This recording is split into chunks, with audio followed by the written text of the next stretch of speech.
اعوذ باللہ من الشیطان الرجیم بسم اللہ الرحمن الرحیم اللہم صلی علی سیدنا و مولانا محمد وعلی آل سیدنا و مولانا محمد وبارک وسلم وصلوا علیہ انا صلاتی و نسکی و محیایا و مماتی للہ رب العالمین۔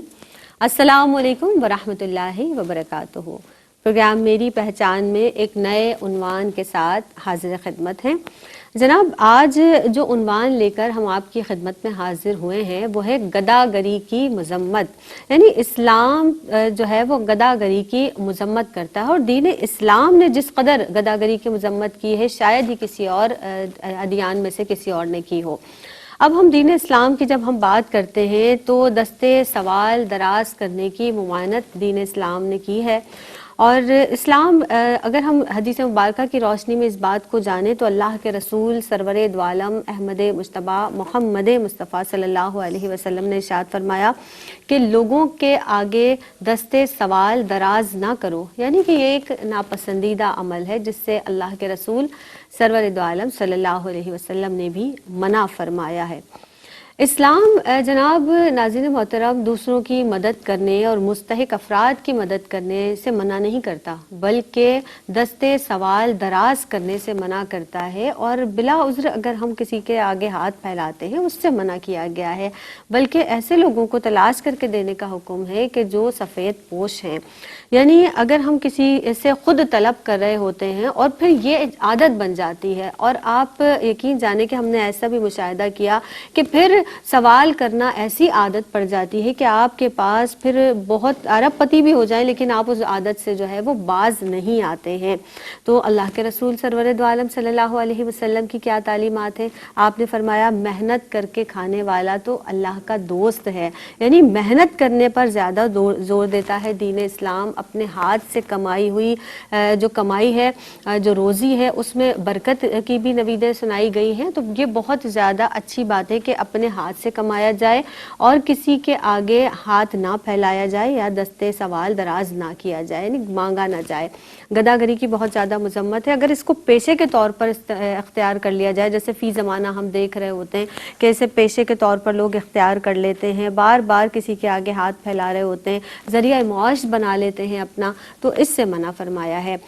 ہمارے ساتھ اس عنوان پر گفتگو کے لیے مہمان شخصیات موجود ہیں، ان کی جانب بڑھتے ہیں۔ بلا کسی تاخیر میں چاہوں گی کہ کیونکہ موضوع بہت اچھا ہے، میں چاہوں گی کہ اس پر بہت سیر حاصل گفتگو یقینی طور پر فرمائیں گے آپ کی جانی پہچانی شخصیت ڈاکٹر امتیاز جاوید خاکوی صاحبہ، ویلکم کرتے ہیں۔ السلام علیکم ورحمۃ اللہ وبرکاتہ۔ وعلیکم السلام ورحمۃ اللہ وبرکاتہ۔ آپ خیریت سے ہیں؟ آپ الحمدللہ۔ اور ان کے ساتھ انیلا فتح صاحبہ موجود ہیں، انہیں بھی ویلکم کرتے ہیں۔ السلام علیکم ورحمۃ اللہ وبرکاتہ۔ وعلیکم السلام ورحمۃ اللہ وبرکاتہ۔ آپ دونوں کو خوش آمدید کہتے ہیں میری پہچان میں۔ گداگری کے حوالے سے آج بات کریں گے آپا۔ گداگری سے سب سے پہلے آپ یہ ارشاد فرما دیجئے کہ مراد کیا ہے، اور اس کے بعد دین اسلام میں سوال کرنے کی کیا مذمت ہے، فرمائیے گا۔ بسم اللہ الرحمن الرحیم۔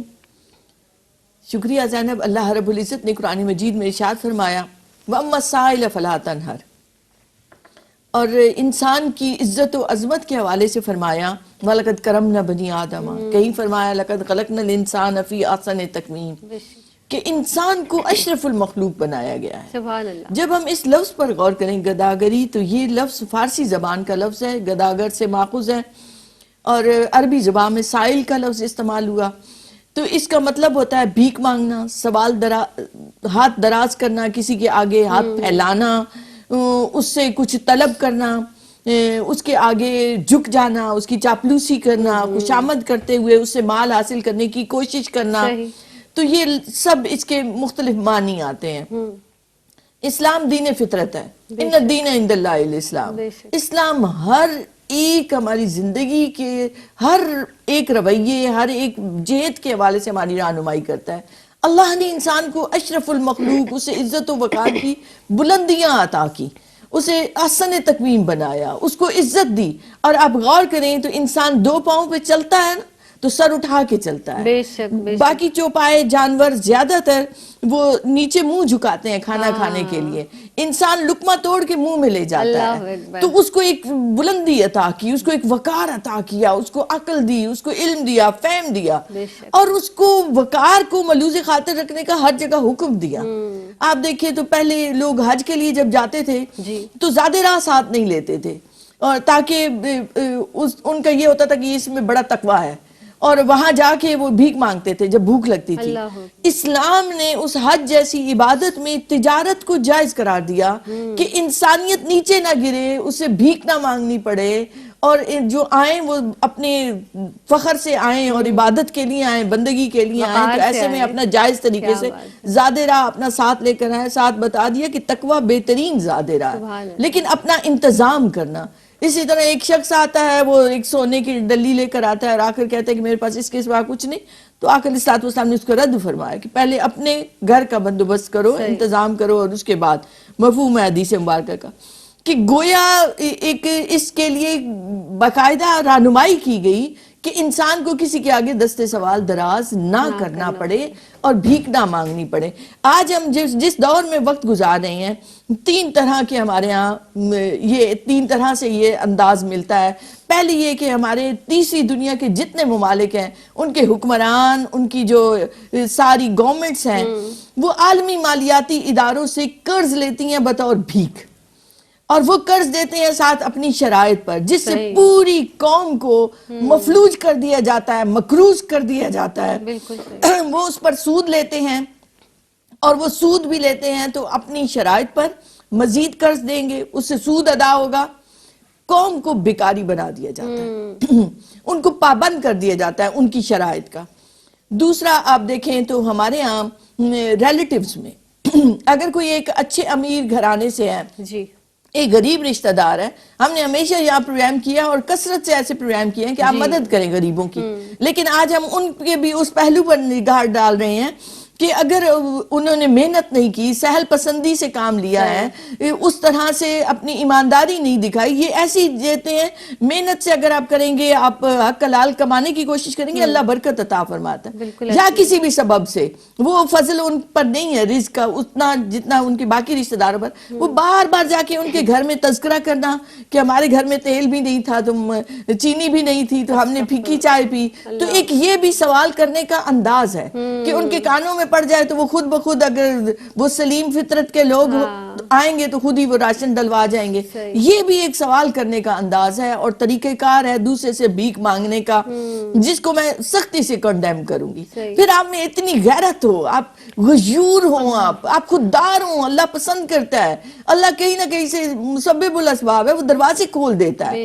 لیکن کن لوگوں کے لیے جو خودداری ہو جن میں, غیرت مندی ہو جن میں, خودی ہو جن میں, وہ اقبال بھی کہتے ہیں خودی کو کر بلند اتنا کہ ہر تقدیر سے پہلے خدا بندے سے خود پوچھے بتا تیری رضا کیا ہے. تو یہ دوسرا ہے. تیسرا جو ہے, ایسے فلاحی ادارے ہمارے یہاں موجود ہیں, ایسی تنظیمات موجود ہیں تو جو آپ کی مدد کرتے ہیں.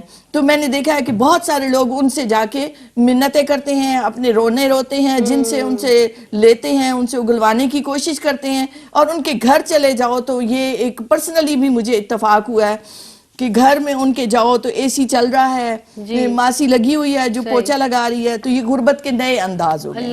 اور آج ہم جس پر روشنی ڈالنے کی کوشش کریں گے وہ ہے جو آپ کو ہر گلی چوراہے پر پورے کے پورے کنبے ملیں گے, بچے ملیں گے جو ہاتھ پھیلا رہے ہیں, جو بھیک مانگ رہے ہیں. انہوں نے رٹے رٹائے ایسے جملے بولتے ہیں کہ جس سے دوسرے کی رحم اور ہمدردی کے مستحق ہو جائیں, اور انہیں زیادہ سے زیادہ انہیں صدقات خیرات ملیں, اور ہم ان کی تحقیق نہیں کر پاتے, ان کو دیکھ نہیں پاتے. تو یہ مافیا بن چکا ہے, اس سے اپنے معاشرے کو چھٹکارا دینے کی ضرورت ہے. یہ حرام کمائی ہے ایسے. اللہ اکبر. یہ تو پیشہ ور لوگ ہوتے ہیں نا آپ, اور میں یہی سوال انیلا آپ کی طرف لے کر آؤں گی کہ ہمارے ملک میں ہم بڑی تعداد میں, جیسے آپا نے بھی فرمایا نا کہ واقعی ہر جگہ, ہر چوراہے پہ, ہر سگنل پہ نظر آ رہے ہوتے ہیں کہ بھیک مانگتے ہوئے لوگ نظر آ رہے ہوتے ہیں. گداگری ایک پیشہ بن چکا ہے. اس کے اسباب اور وجوہات پر آپ روشنی ڈالیے گا. بسم اللہ الرحمن الرحیم. علیہ صلی وسلم دائما ابدا علی حبیبک خیر الخلق کلہم. حضور نبی کریم علیہ الصلوۃ والسلام کی تعلیمات اور اللہ رب العزت کی تعلیمات سے ہمیں یہ درس ملتا ہے کہ ہاتھ پھیلانا، دستے سوال دراز کرنا اللہ کے علاوہ کسی غیر سے، یہ اہل ایمان کا مناسب رویہ اور شیوا نہیں ہے۔ آقا کریم علیہ الصلوۃ والسلام نے حضرت سلمان فارسی، حضرت صوبان رضی اللہ تعالیٰ عنہ، آپ کو ارشاد فرمایا حضرت ابو بکر صدیق رضی اللہ تعالیٰ عنہ کو دستے سوال دراز کرنے سے منع فرمایا، تو حضرت صدیق رضی اللہ تعالیٰ عنہ فرماتے ہیں کہ میں اونٹ پہ اگر بیٹھا ہوں، میرا درہ بھی نیچے گر جائے تو میں اتر کے لیتا ہوں، میں کسی سے سوال نہیں کرتا کہ یہ مجھے پکڑا دو۔ تو اہل ایمان اور مومن کی یہ شان ہے۔ جب ہم گدھا گری کی طرف آتے ہیں تو ایک تو مافیا ہے، ایک وہ لوگ جنہوں نے پیشہ ورانہ طور پر ہمارے ملک پاکستان میں اس گدھا گری کے شعبے کو اتنا عام کر دیا ہے کہ ہر گلی، ہر کوچے، ہر مسجد کے باہر، ہر گھر کے باہر آپ کو کوئی نہ کوئی بھکاری، مرد و زن، بچہ اور مختلف احوال میں نظر آتے ہیں۔ صحیح۔ اور دوسرا اس کے اسباب سے پہلے دوسری ایک چیز کہ اب آپ دیکھیں کہ ہمارا سوسائٹی میں جتنی بے برکتی ہے، جتنی مہنگائی ہے، اس حوالے سے جو ہم چوری اور ڈکیتی ہو رہی ہے، یہ بھی بھیک کی ایک قسم ہے۔ صحیح۔ کہ وہ ہم سے ہمارا حق کا مال چھین کر لے جاتے ہیں۔ اور تیسری چیز اگر ہم بات کریں تو جہیز کا مانگنا، یعنی آج ہمارے معاشرے میں بہت ساری بچیاں اس لیے رشتوں کے لیے بیٹھی ہیں کہ ان کے پاس دینے کے لیے سامان نہیں ہے ان کے والدین کے، تو ہم دستے سوال دراز کرتے ہیں لڑکے والے لڑکی والوں کے سامنے، سوال کرتے ہیں کہ ہمیں یہ چیزیں دی جائیں، یہ ہماری ڈیمانڈز ہیں۔ یہ بھی گدھا گری کی ایک صورت ہے، یہ بھی بھیک مانگنے کی ایک صورت ہے، کیونکہ ہم اس سے سوال کر رہے ہیں۔ تو یہ وہ تمام صورتیں ہیں جن کے اسباب میں سب سے پہلے اگر ہم نظر دوڑا لیں تو سب سے پہلی ہمیں توکل علی اللہ کی کمی نظر آتی ہے کہ ہمیں توکل ہی نہیں ہے تو ہم لوگوں کے سامنے اپنے ہاتھوں کو پھیلاتے ہیں۔ دوسری چیز ہمارا خیرات دینے کا غلط طریقہ کار ہے، یعنی یہ پیشہ ورانہ لوگ جو بڑھتے جا رہے ہیں دن بدن، اور خصوصاً مقدس مہینوں کے آنے کے قریب یہ تعداد میں مزید اضافہ ہو جاتا ہے۔ وہ کیونکہ ہم سمجھتے ہیں وہ جس طرح سے فریاد کرتے ہیں، وہ جس طرح سے ہمیں آہو بکا کرتے ہیں یا ہم سے مانگتے ہیں، تو ہم کہتے ہیں ہماری تو نیک نیتی ہے، یہ جیسا بھی ہے میں اسے دے دوں، ہماری تو نیک نیتی ہے۔ پھر مستحق افراد رہ جاتے ہیں اس کی وجہ سے، مستحق افراد رہ جاتے ہیں، اور اس کے علاوہ جو آپ سے سوال کر رہے ہیں، آپ انہیں دے رہے ہیں، آپ جانتے ہیں کہ اگر اس نے ہاتھ کٹا ہے یا کوئی بچہ ہے تو آپ اس کے پیچھے کی لاجک جانتے ہیں کہ یہ پتہ نہیں مستحق ہے بھی یا نہیں۔ پھر ہم سہل پسند ہو گئے، محنت سے نہیں کروانا چاہتے۔ آپ اب دیکھتے ہیں اکثر ہم بھی جاتے ہیں تو ہم اگر کسی خاتون سے کہیں جو بھیک مانگ رہی ہوگی، ہم اسے کہیں آؤ ہم تمہیں اپنے گھر میں کام دیتے ہیں، وہ راہ فرار اختیار کر لیتی ہے، کیونکہ آسانی اسے جہاں میسر آتی ہے تو وہاں وہ اس کے ذریعے اپنے مال کو، آج ہم دیکھتے ہیں کتنی دفعہ میڈیا پر بھی دکھایا گیا اور ہم نے بھی دیکھا ہے کہ بہت سارے فقیر ایسے ہیں کہ جب ان کی جھونپڑیوں میں جائیں تو آپ کو LED نظر آتا ہے، آپ کو ان کے بستروں کے نیچے بہت سارا پیسہ نظر آتا ہے، در حقیقت وہ فقیر نہیں ہوتے، وہ ایسا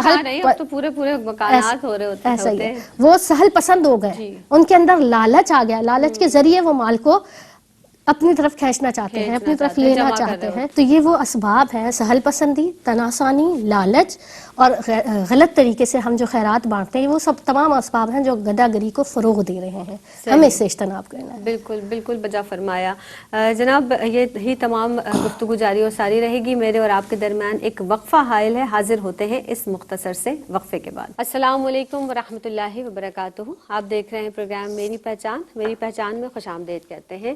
گدھا گری آج کا ہمارا عنوان ہے، اور اس پر بات کرنی یوں بھی ضروری تھی جناب کہ حقیقتاً ہم اپنے ارد گرد جب نظر ڈالتے ہیں، یعنی جب ہم گھر سے باہر قدم نکالتے ہیں تو واقعی ہمیں اتنے سارے بھکاریوں کی صورت میں لوگ نظر آ رہے ہوتے ہیں اپنے گھر کے دروازے سے لے کر کوئی بھی مقام جہاں ہم پہنچ رہے ہیں، کہ بالکل ٹولیوں کی صورت میں لوگ جمع ہوتے ہیں، اور پھر اگر آپ ایک کو دے دیں تو اس کے پیچھے پیچھے پورا اہل خانہ جو ہے وہ آپ کی طرف جو ہے دوڑا چلا آتا ہے۔ تو یہ ہمیں صورتحال دیکھنے کو ملتی ہے۔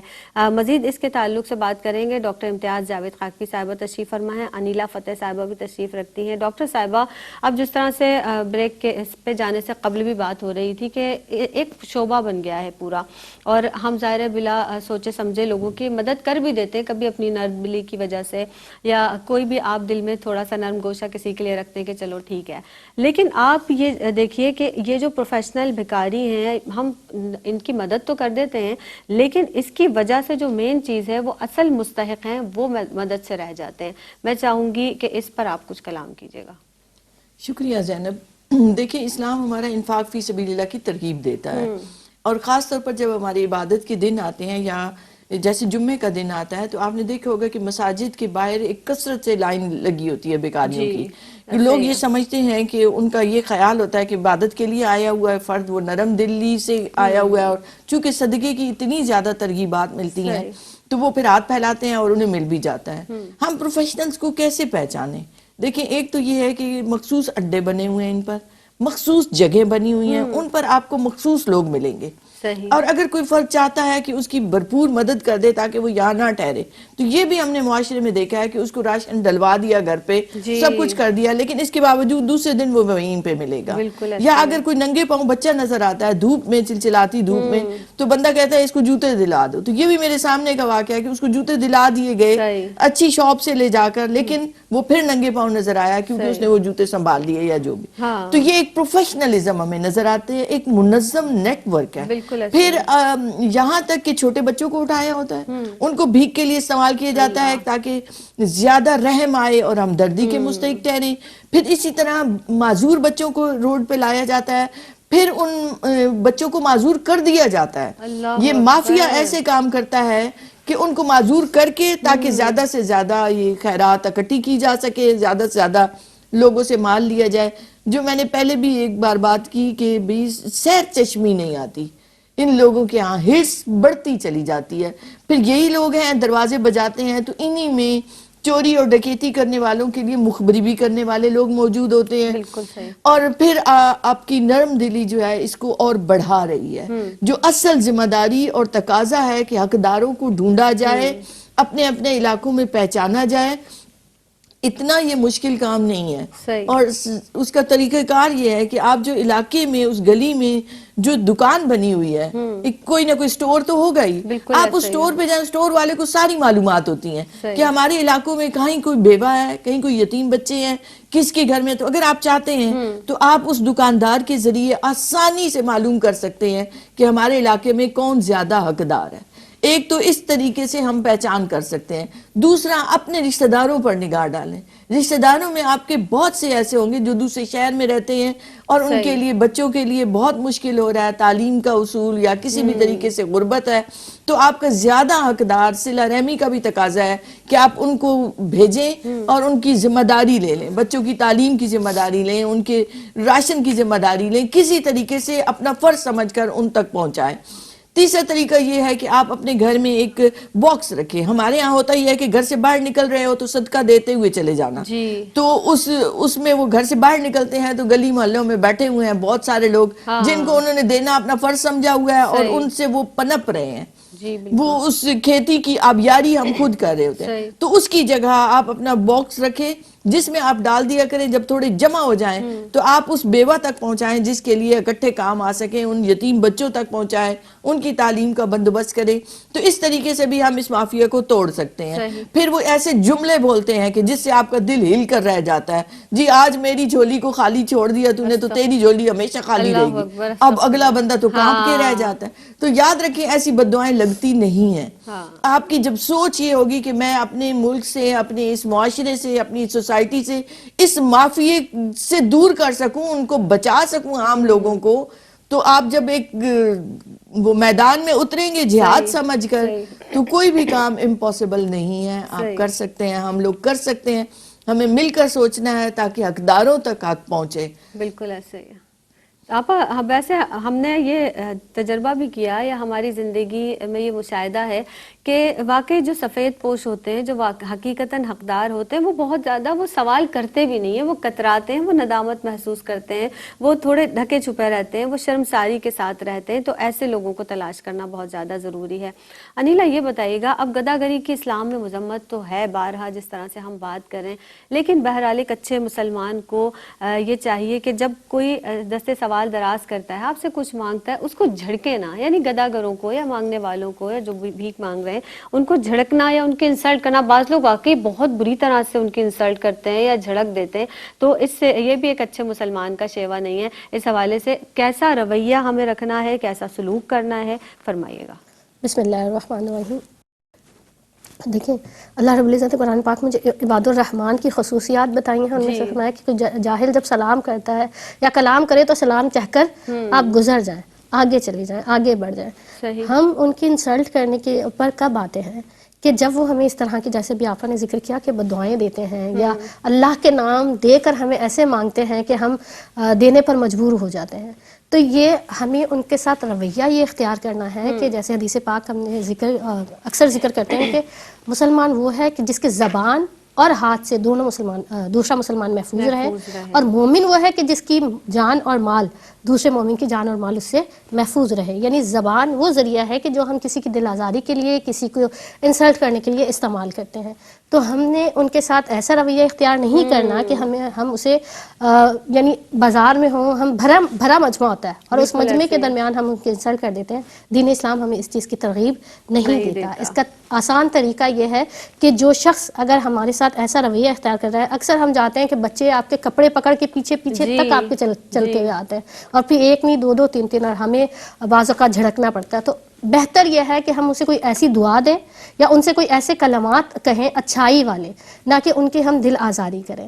پھر اگر ہم دیکھیں تو آقا کریم علیہ الصلوۃ والسلام نے ارشاد فرمایا کہ مومن وہ ہے کہ جو اپنی محنت سے کماتا ہے اور اپنی محنت سے کھاتا ہے تو اللہ رب العزت کا محبوب ہو جاتا ہے. یہاں میں ایک واقعے کا ذکر کروں کہ ہم اس طرح کے لوگ جو ہمارے معاشرے میں پنپ رہے ہیں یا بڑھ رہے ہیں، یا وہ ہمارے رویے جس طرح کے ان کے ساتھ ہیں. حضرت اورنگزیب عالمگیر رحمۃ اللہ علیہ جو اور ہندوستان کے بادشاہ تھے، حضرت خواجہ معین الدین چشتی رحمۃ اللہ علیہ کے مزار پر جاتے ہیں.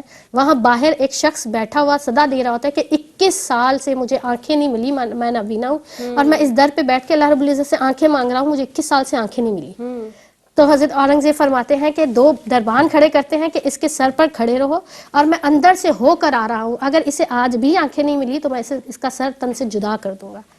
آپ کا یہ کہنا ہے آپ اندر جاتے اور جب باہر آتے ہیں وہ جو اس نے عاجزی انکساری سے گڑ گڑا کر اللہ رب العزت کی بارگاہ میں دعا کی، پہلے اس کی امید کیا تھی؟ لوگ تھے، معاشرہ تھا. جو لوگ اس دربار پہ آ رہے تھے وہ ان سے بھیک مانگتا تھا، اللہ اکبر، ان سے دستے سوال دراز کرتا تھا. مگر جب اس نے سچے دل سے، صدقے دل سے کہ اب تو میری جان بھی چلی جائے گی، آنکھیں بھی نہیں ہیں، جب اللہ رب العزت سے حضور خواجہ کے صدقے مانگا تو آپ کی آنکھیں، جب حضرت عالمگیر واپس آتے ہیں باہر تو وہ بینا ہو چکا ہوتا ہے، وہ کہتا ہے کہ میں بینا ہو گیا. تو آپ یہی فرماتے ہیں کہ جو شخص، حدیث پاک کا بھی مفہوم ہے، اللہ رب العزت نے ارشاد فرمایا کہ جو لوگوں سے بے نیاز ہو جاتا ہے، جو یہ دعا کرے، جو یہ ارادہ کرے کہ اللہ پاک مجھے لوگوں سے بے نیاز کر دے، مجھے محتاجی نہ دے کسی کی، تو اللہ رب العزت اس کی مدد بھی فرماتا ہے. تو ہمارا رویہ اہل ایمان کا، اہل اسلام کا ہونا چاہیے. ہمارے معاشرے میں ہم کسی کی انسلٹ کا یا ہم کسی کی دل آزاری کا یا ہم کسی کو نیچا دکھانے کا سبب نہ بنے، بلکہ ہم ان کو کوئی ایسا، اگر ہمارے اختیار میں ہے ہم کر سکتے ہیں تو انہیں ایسی ترغیب دیں کہ وہ اس کام سے ہٹ کر، یعنی آج یہ دیکھیں نا کہ ہم انہیں دیتے جاتے ہیں اور انہیں اپنے پاؤں پہ کھڑا نہیں کرتے، جبکہ سرکار علیہ الصلوۃ والسلام کا اسوہ کیا ہے کہ آپ کے پاس جو شخص آیا آپ نے کہا لکڑیاں کاٹ کر لاؤ، انہیں بازار میں بیچو اور اپنے پاؤں پر کھڑے ہو جاؤ. تو یہ طریقہ ہے کہ ہم انہیں اپنے پاؤں پر کھڑا کریں، نہ کہ انہیں اپنے پیچھے لگا کر رکھیں. تو اللہ پاک کی بارگاہ سے دعا ہے اللہ رب العزت ہمارے معاشرے سے اہل ایمان اور مسلمان، اور خاص طور پر ہم پاکستان، ہمارا اسلامی جمہوریہ پاکستان ہے، سوسائٹی کو یہ زیب ہی نہیں دیتا کہ اس میں گدہ گری اتنی کثرت سے بڑھ جائے. اللہ اکبر، کیونکہ اس پہ کوئی گرفت نہیں ہے. جب گرفت ہوگی، جب ہم اس کو درستگی کی طرف لے کر جائیں گے تو یقیناً ہمارا معاشرہ اس چیز سے پاک ہوگا. یعنی ایک چپ میں 100 سکھ ہیں. اگر کوئی آپ کو پتہ لگ گیا ہے کہ یہ ایک پروفیشنل ہے اور یہ آپ کے پاس آیا ہے اور اس نے مانگنا شروع کیا، ان کے بہت ہی نپے تلے الفاظ ہوتے ہیں، ان انداز سے پتہ چل جاتا ہے، اب تو احساس ہو جاتا ہے، لیکن اس کے باوجود بھی انہیں جھڑکنا نہیں ہے. آپ نے خاموشی اختیار کرنی ہے، یا تو آپ خاموشی سے اپنے راستہ اختیار کریں. جھڑکنے سے، دل آزاری کرنے سے منع فرمایا ہے. اب یہ ہم، اور اگر دوسری طرف ہم یہ بات کریں کہ جب ہم اللہ سے لو لگا لیتے ہیں، یعنی امید چونکہ ہم بندوں سے رکھ لیتے ہیں تو پھر ہم بندوں کے پیچھے ہی بھاگتے رہ جاتے ہیں. جب ہم اللہ کے آگے ہاتھ پھیلائیں گے، اپنے دل کو اس طرح سے یکسو کر کے اس خالق دو جہاں کے آگے بیٹھیں گے کہ پروردگار میں بہت کمزور ہوں، میری یہ ضرورت ہے، بہت پریشان ہوں. وہ تو جانتا ہے، ویسے بھی وہ جانتا ہے، لیکن اس کو مانگنا پسند ہے، اس کو مانگنا اچھا لگتا ہے. تو رب سے مانگیے، انشاءاللہ تعالی وہ رب آپ کو خالی ہاتھ نہیں لوٹائے گا. ایک وقفہ لیتے ہیں، حاضر ہو. السلام علیکم ورحمۃ اللہ وبرکاتہ. آپ دیکھ رہے ہیں میری پہچان، اور میری پہچان میں ایک مرتبہ پھر آپ سب کا خیر مقدم ہے. گداگری کے حوالے سے آج بات کی جا رہی ہے، اور جناب اب تک کی جو گفتگو ہوئی اس میں یہ ہمیں پتہ چلا کہ دین اسلام اپنے ہاتھ سے کام کرنے کو اہمیت دیتا ہے، اپنے ہاتھ سے محنت مزدوری کرنے کو فوقیت دیتا ہے، اور اچھا اور بہتر انداز یہی ہے کہ واقعی اپنے ہاتھ کی کمائی سے جو لذت ملتی ہے، جو رزق حلال سے لذت ملتی ہے، جو رزق حلال سے آپ کے دل کو اطمینان ملتا ہے، جو اطمینان قلب آپ کو حاصل ہوتا ہے، وہ اس طرح سے دستے سوال دراز کرنے سے یا مانگنے سے، طلب کرنے سے، یا آپ نے سوچ لیا کہ میں نے کسی کو بے وقوف بنا لیا اپنی باتوں سے اور وقتی طور پر آپ نے فائدہ حاصل کر لیا، لیکن اگر آپ اپنے دل کو ٹٹولیں گے تو آپ مطمئن نہیں ہوں گے، کبھی بھی آپ مطمئن نہیں ہوں گے. ڈاکٹر امتیاز جاوید خاکوی صاحبہ ہمارے ساتھ موجود ہیں، انیلا فتح بھی موجود ہیں. ڈاکٹر صاحبہ اب یہ ارشاد فرما دیجئے کہ گداگری کی مذمت کے حوالے سے تو ہم بارہا بات کر ہی رہے ہیں، رزق حلال پر اسلام زور دیتا ہے، کسب معاش پہ اسلام زور دیتا ہے، اور اس کی بہت زیادہ اہمیت ہے. اللہ کے رسول صلی اللہ علیہ وسلم کے اسوہ کی روشنی میں آپ ارشاد فرمائیے گا. شکریہ زینب. دیکھیے اللہ رب العزت کے حبیب نے فرما دیا کہ الکاسب حبیب اللہ، محنتی خدا کا دوست ہے، اور اسلام نے اس کو پسند فرمایا. اور آپ دیکھیں تو لوگوں میں سب سے برگزیدہ رسول اور انبیاء ہیں آپ صلی اللہ علیہ وسلم کے بعد. تو ہم ان کی تاریخ پر نگاہ ڈالیں تو حضرت آدم علیہ السلام آئے تو وہ کھیتی باڑی کیا کرتے تھے. اسی طرح حضرت ادریس علیہ السلام وہ درزی کا کام کیا کرتے تھے. حضرت داؤد علیہ السلام وہ آہن گر تھے، لوہے کی زرہ بنایا کرتے تھے. حضرت اسماعیل علیہ السلام وہ تیر بناتے تھے. حضرت موسیٰ علیہ السلام بھیڑ بکریاں چراتے تھے. اور جب ہم نبی کریم علیہ السلام کے اسوہ مبارکہ پر نگاہ ڈالیں تو آپ صلی اللہ علیہ وسلم نے تجارت فرمائی، تجارت کی، آپ اس کے لیے مختلف اسفار پر بھی گئے، اسی طرح آپ نے بکریاں بھی چرائیں. تو آپ صلی اللہ علیہ وآلہ وسلم کی سنت بن گئی تجارت کرنا بھی. اور آپ کا فرمان مبارک کے 10 میں سے 9 حصے رزق کے جو اللہ نے تجارت میں رکھے ہیں. برکت ہے تجارت میں، بالکل اس میں برکت رکھ دی. پھر اللہ رب العزت کا فرمان کہ جو رسولوں کے لیے حکم تھا وہی اہل ایمان کو حکم دیا کہ یا ایھا الذین آمنوا کلوا من طیبات ما رزقناکم. تو یہ طیبات سے کیا مراد ہے؟ ایک تو وہ کہ جنہیں چیزوں کو اللہ نے حلال قرار دیا ہے وہ استعمال کرنی، حرام چیزوں کے قریب نہ جانا. دوسرا کسب حلال ہے، چوری، ڈکیتی، رشوت، یہ گداگری، جو بھی آپ ایسے ذرائع سے آپ مال حاصل کرتے ہیں کہ جو آپ کے لیے حلال نہیں تھا مال، تو اللہ نے اسے حرام قرار دیا. وہ پھر من طیبات نہیں رہ جاتا، وہ گندگی کا وہ مال رہ جاتا ہے کہ جس سے آپ کی نیکیاں بھی ضائع، آپ کے اعمال بھی ضائع، آپ کی دعائیں قبول نہیں ہوتی. حرام مال کے اتنے نقصانات ہیں، اتنے زیادہ، دنیا و آخرت کو آپ نے تباہ کر لیا. اور اس کی جگہ اسلام نے زور دیا، جس کا ابھی بھی حوالہ دیا گیا کہ ایک شخص آتا ہے سوال کرتا ہے، آپ صلی اللہ علیہ وسلم نے پوچھا کہ تمہارے گھر میں کیا ہے؟ اس نے کہا ایک کمبل اور ایک پیالہ ہے. آپ صلی اللہ علیہ وسلم نے فرمایا کہ لے کر آؤ. اس کمبل اور پیالے کو سامنے رکھا اور لوگوں سے کہا کہ کون تم میں سے خریدے گا؟ کسی نے کہا 1 درہم میں. آپ نے فرمایا کوئی اور اس کو لے گا؟ تو ایک شخص نے کہا 2 درہم میں. تو آپ صلی اللہ علیہ وسلم نے اس کو 2 درہم میں بیچا. 1 درہم اس کو کہا کہ اس سے گھر کھانا پہنچاؤ اور 1 درہم سے کلہاڑا خرید کر لاؤ. نبی کریم علیہ السلام نے اپنے دستے مبارک سے اس کا دستہ لگایا اور پھر اس کو دیا کہ جاؤ جنگل سے لکڑیاں کاٹو. تو 15 دن تک وہ لکڑیاں کاٹی، اور اس کے بعد جب وہ آیا وہ کاٹتا تھا اور بیچتا تھا تو 10 درہم تھے اس کے پاس. تو آپ صلی اللہ علیہ وآلہ وسلم نے فرمایا کہ تم قیامت کے دن ایسے نہ ہو کہ تمہارے چہرے پر گوشت ہی نہ ہو. سوال کرنے والا ایسے آئے گا کہ اس کے چہرے پر داغ ہوں گے اور وہ گوشت سے خالی ہوگا. تو ایک ہاتھ سے کمائی کو، محنت کو پسند کیا گیا ہے. اور اللہ رب العزت کی ایک حدیث قدسی ہے کہ اللہ کا فرمان ہے، اے ابن آدم تو میری عبادت کے لیے خود کو فارغ کر لے تو میں تیرا دل تمنگری سے بھر دوں گا، سبحان اللہ، میں تجھے لوگوں سے بے نیاز کر دوں گا. اور اگر تو ایسا نہیں کرے گا تو تجھے بیکار کاموں میں الجھا دوں گا اور تو ہمیشہ محتاجی رہے گی تیرے پاس. تو یہ 2 اس کے وہ بھی ایک وہ جزا بھی بتا دی کہ اگر عبادت کے لیے، اللہ کی رضا کے لیے اسی طرح سے جینا شروع کر دیں ہم جیسے اللہ کا حکم ہے تو دل تونگری سے بھر جائے گا اور اللہ لوگوں سے بے نیاز کر دے گا. اسے سوال کرنے کی حاجت اور ضرورت نہیں رہے گی.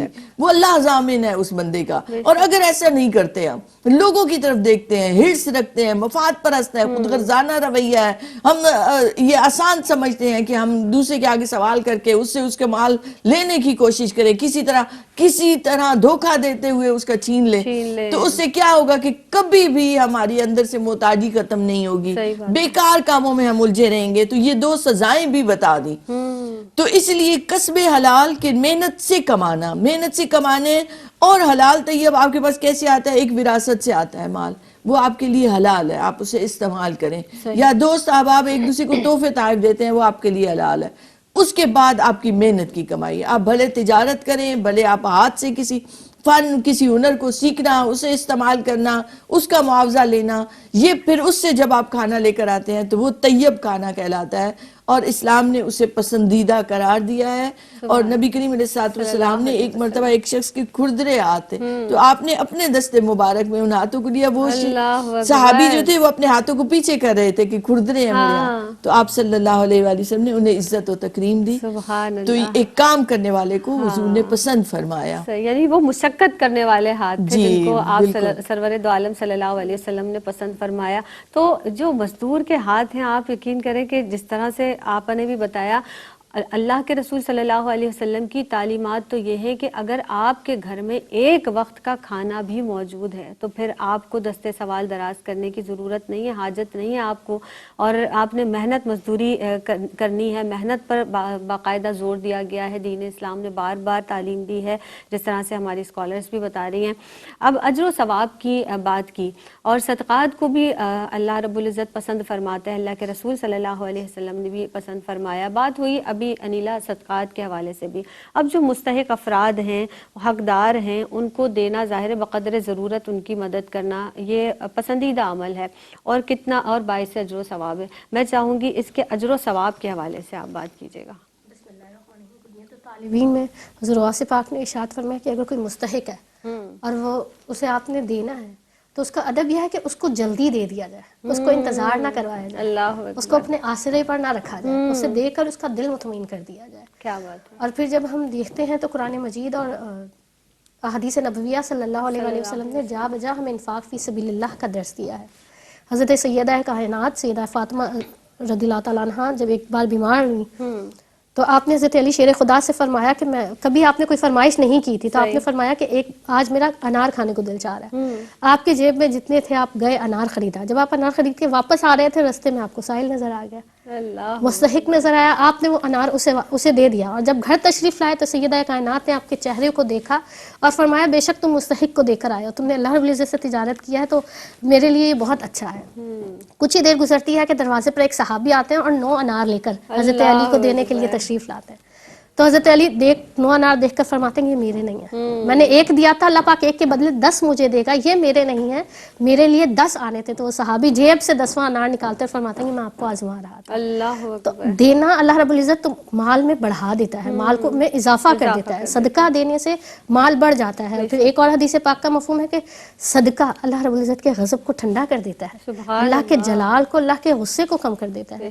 اور ایک اور حدیث پاک کا مفہوم ہے کہ جب کوئی مسلمان بھائی اپنے مسلمان بھائی کی حاجت روائی کرتا ہے, اس کی مدد کرتا ہے, اس کے کام کاج کے لیے نکلتا ہے, تو اللہ رب العزت اس وقت تک اس شخص کی حاجت روائی کرتا رہتا ہے جو اپنے مسلمان بھائی کی حاجت روائی میں مصروف ہے. تو دین اسلام ہمیں ترغیب دیتا ہے کہ ہم نے, جیسے حضرت عمر بن عبدالعزیز رحمۃ اللہ علیہ کا زمانہ تھا کہ آپ کے زمانے میں زکوٰۃ لینے والا کوئی موجود نہ تھا, اعلان کیا جاتا تھا کہ زکوٰۃ, اللہ رب العزت نے ایک ایسا نظام دیا ہے دین اسلام نے زکوٰۃ کے ذریعے, عشر کے ذریعے, صدقہ و خیرات کے ذریعے, کہ کوئی اس معاشرے میں لینے والا, گدہ گری کرنے والا باقی نہ رہے, بلکہ اس نظام کے تحت زکوٰۃ, خیرات اور صدقے کے تحت وہ اللہ رب العزت کے بندوں کو, اللہ کے مستحقین بندوں کو اپنا مال بھی پہنچائے اور اللہ رب العزت کا بھی قرب حاصل کرے, اللہ رب العزت کے بھی قریب ہو جائے. مال جو ہم صدقہ کرتے ہیں وہ پاکیزہ کرتا ہے ہمارے مال کو بھی, ایک تو ہمارے مال کو بڑھا دیتا ہے اور دوسرا ہمارے مال کو پاکیزہ کر دیتا ہے. بظاہر ہم یہ سمجھتے ہیں کہ شاید ہمارے پاس پیسے کم ہو گئے, مگر در حقیقت ہم اللہ رب العزت سے تجارت کر رہے ہوتے ہیں, اور جب ہم اللہ سے تجارت کرتے ہیں تو اس کا اجر و ثواب یقیناً بہت زیادہ ہوتا ہے. یہاں ہم ایمان ہمارے کمزور ہو جاتے ہیں کہ جب ہم دے رہے ہوتے ہیں تو ہمارا دل دھڑکتا ہے, کتنے پیسے تھے ہم نے مال کی محبت دے دیے. مال کی محبت ہے جو فتنہ ہے. جب اس مال کی محبت ہمارے اندر نہیں رہے گی, اس سے بے نیازی ہو جائے گی, تو اللہ رب العزت پھر آپ کو عزت دے گا. آقا کریم علیہ السلام سے ارشاد فرمایا گیا, پوچھا گیا کہ عزت کیا ہے, آپ نے فرمایا کہ جو مل جائے اس پر قناعت کرو, اور فرمایا ذلت کیا ہے, تو آپ نے فرمایا کہ اس لالچ کرو. اور اس سے سوا مانگو، اس سے سوا چاہو. تو لہٰذا عزت ایک مسلمان مومن کی یہی ہے کہ وہ اللہ کے دیے ہوئے مال میں سے ایک تو اللہ کا دیا ہوا مال استعمال کرے، اگر کم ہے تو کسی کے آگے ہاتھ نہ پھیلائے، اور دوسرا اگر صدقہ کر رہا ہے صدقہ خیرات کرے جس سے وہ اللہ اور اس کے رسول صلی اللہ علیہ وسلم کا قرب بھی حاصل کرے گا اور اپنے مسلمان بھائیوں کی ہمدردی اور مدد بھی کرے گا. سبحان اللہ. اور دیکھیں اللہ کے لیے کچھ مشکل تھوڑی تھا پروردگار عالم کے لیے کہ وہ سب کو مالدار بنا دیتا. وہ پروردگار عالم کا بڑا کریم ہے، اس کے کارخانہ قدرت میں کس چیز کی کمی ہے؟ تو یہ اللہ کی تقسیم ہے کہ کسی کو کم اور کسی کو زیادہ عطا فرمایا، وہ اللہ کی تقسیم پر راضی ہونا ہے. تو بس ایک ہمیں دین اسلام نے بتا دیا کہ مانگنے کے بھی اصول ہیں لیکن دینے کے الگ اصول ہیں. تو دینے کے جو اصول اللہ رب العزت نے حدیث مبارکہ میں بتائے گئے ہیں، اللہ رب العزت کے رسول صلی اللہ علیہ وسلم کے جو محبوب ہیں سرور دو عالم صلی اللہ علیہ وسلم ہیں، آپ کی تعلیمات سے ہمیں تمام ہی چیزیں معلوم ہوتی ہیں اور ہمیں درس بھی ملتا ہے، سبق بھی ملتا ہے. آپ کا کوئی میسج دینا چاہیں؟ زینب ایک بات میں سوچ رہی تھی کہ پہلے زمانوں میں ایک کمیونٹی سینٹر ہوا کرتے تھے، دارا جسے کہتے تھے پنجاب سائیڈ میں، تو جہاں لوگ بیٹھتے تھے رات میں اور جو انہیں علاقے کی خبر ہوتی تھی کہ کون حقدار ہے، کس تک مدد کرنی ہے. آج ہماری مساجد اس میں ایک رول ادا کر سکتی تھی، مگر مساجد میں اب عشاء کے بعد تالے لگ جاتے ہیں کیونکہ چوریوں اور ڈکیتیوں کی اس قدر وارداتیں ہوتی ہیں.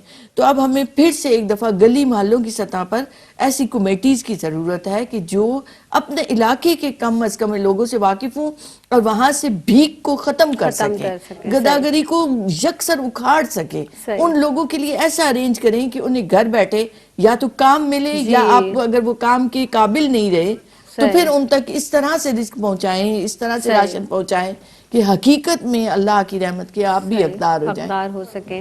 ون لائنر میسج دامن وقت میں گنجائش نہیں. جی میں صرف اتنا کہوں گی کہ ہم جو صدقہ اور خیرات ارد گرد کے لوگوں کو دیتے ہیں، اپنے اہل و عیال، اپنے رشتہ داروں، اپنے ارد گرد قریبی سرکل کو دیکھیں اور انہیں آپ جو صدقہ اور خیرات کرنے وہ آپ کے زیادہ حقدار ہیں جو آپ کے قریبی ہیں، تو آپ انہیں دیں. جزاک اللہ. سبحان اللہ.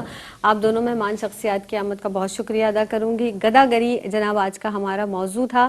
ہر نماز میں یہ دعا اپنے زبان پر رکھیے، اپنے دل میں رکھیے، اس رب کائنات سے دعا مانگی کہ پروردگار عالم مجھے کسی کا محتاج نہ بنائے، پروردگار صرف اپنا محتاج رکھے، اپنا محتاج بنائے. پروردگار عالم ہمیں کسی کے آگے سوال نہ دستے سوال نہ پھیلانا پڑے، ہاتھوں کو نہ پھیلانا پڑے، سوال نہ کرنا پڑے. ہم صرف اللہ کے محتاج رہنا چاہتے ہیں اور اللہ رب العزت ہمیں اپنا ہی محتاج رکھے. اس کے ساتھ ہی اپنی میزبان سیدہ زینب کو دیجیے گا اجازت. فی امان اللہ.